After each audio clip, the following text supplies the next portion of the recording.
Bismillahirrahmanirrahim. Assalamualaikum warahmatullahi wabarakatuh. Darso Arif Bakuama di sini di Toyibah TV di hari Rabu tanggal 27 November 2024. Saudara-saudara, beberapa video terdahulu sudah saya kabarkan di sini bahwa Yusuf Mansur itu punya keterkaitan utang dengan mantan Direktur Paitren Asset Management, yakni Dr. Andes Afas Asin, dan satu lagi top manajernya Paitren Asset Management, yakni Ibu Novi Korina.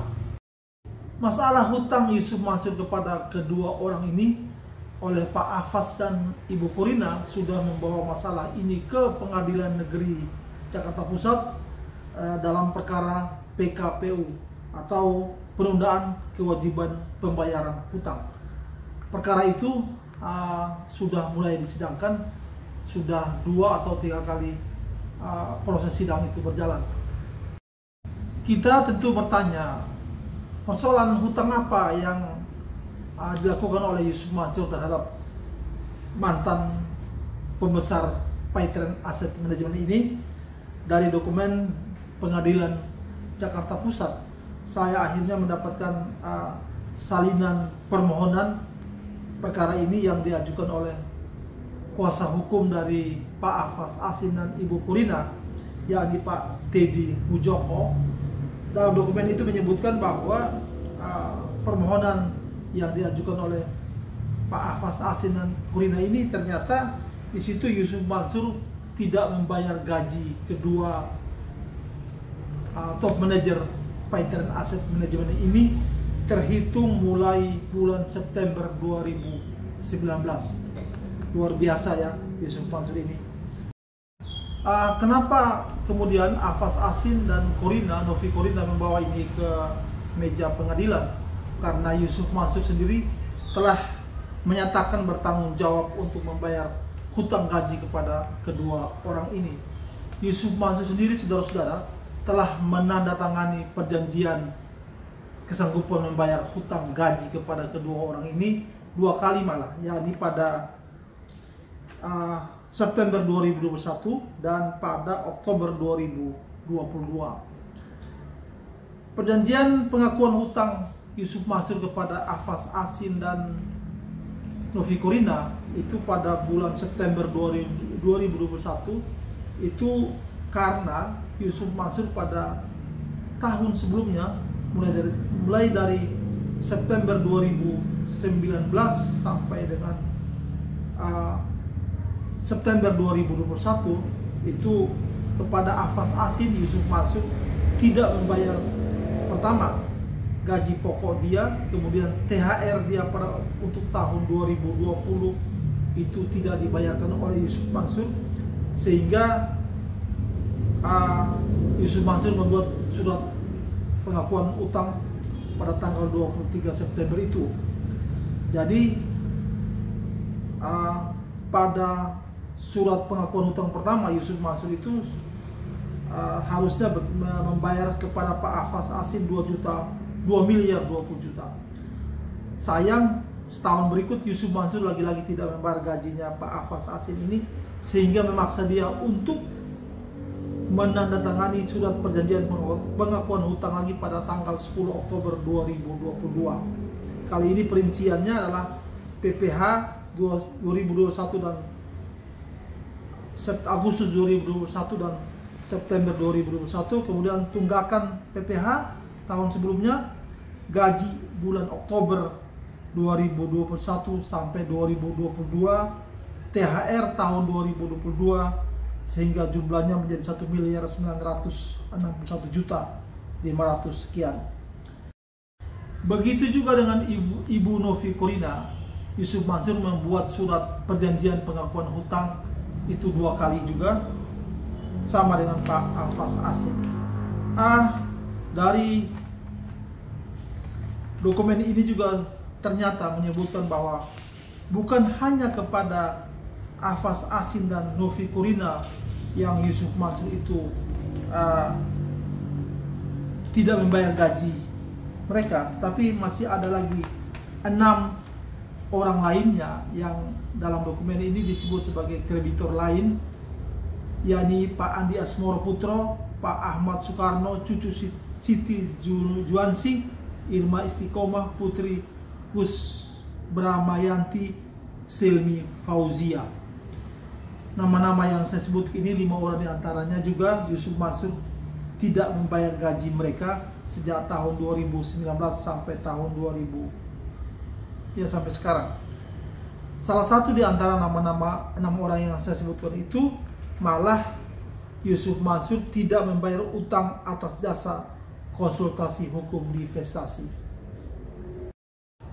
Saudara-saudara, dalam dokumen permohonan PKPU yang diajukan oleh kuasa hukum dari Ahfaz Asin dan Novi Korina ini menyebutkan bahwa sejak September 2019 gaji mereka sudah tidak dibayar. Itu artinya Yusuf Mansur hanya membayar gaji kedua top manajer Paytrend Asset Management ini hanya 2 tahun karena OJK mengeluarkan izin operasional kepada Paytrend Asset Management pada tahun 2017. Hanya 2 tahun gaji top manager ini dibayar oleh Yusuf Mansur, dan sejak tahun September 2019 sampai dengan perkara ini sampai dengan kedua orang ini memperkarakan Yusuf Mansur tahun 2024 ini gaji mereka tak pernah dibayar. Saudara-saudara, bolehlah kita kemudian menengok ke belakang bagaimana Yusuf Mansur itu dalam ratusan video dia sesumbar mengatakan bahwa dia punya solusi bagi orang-orang yang berhutang. Dengan solusi yang Yusuf Mansur sampaikan itu orang akan mudah membayar hutang. Pernah dalam sebuah dokumen menyebutkan bahwa Yusuf Mansur ketika berceramah di Aceh, dia menyebutkan bahwa dia pernah punya hutang sampai miliaran hanya karena dia menjadi seorang hafiz. Kemudian hutang itu terbayar dengan sendirinya. Yusuf Mansur juga sesumbar di mana-mana bahwa dia punya solusi jitu untuk memberikan jalan keluar bagi orang-orang yang berhutang, mulai dari berselawat dan lain sebagainya.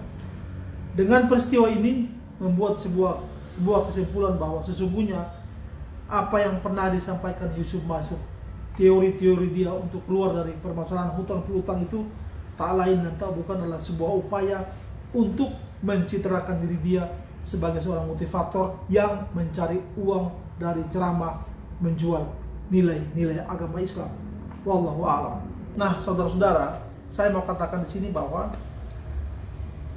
Yusuf Mansur tidak membayar top manager dari Paytrend Asset Management ini sejak tahun 2019. Bersamaan itu juga pada tahun yang sama Yusuf Mansur juga mulai tidak membayar gaji karyawan Paytrend MLM yang berkantor di Bandung.